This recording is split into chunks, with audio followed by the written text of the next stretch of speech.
और तुहानू पता एक बंदा इन्हां दा भज्जिया बाहर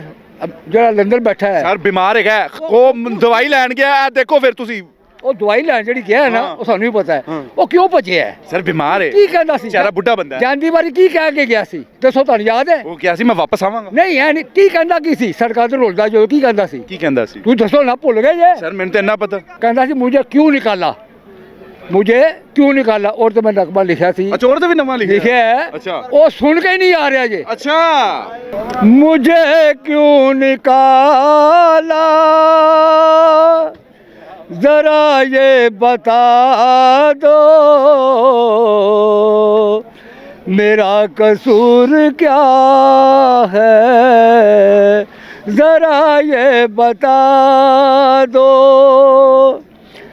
बताते हैं तुमको क्या तुम्हारा कसूर क्या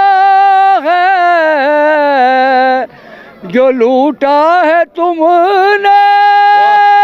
मेरे वतन को एक एक पैसे का तुमको हिसाब देना पड़ेगा फिर पता चलेगा तुम्हारा कसूर क्या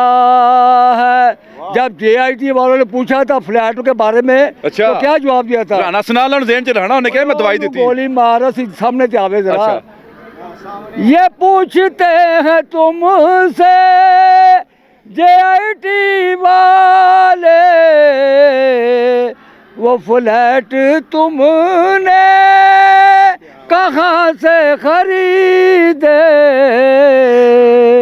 मनी ट्रेल तुमको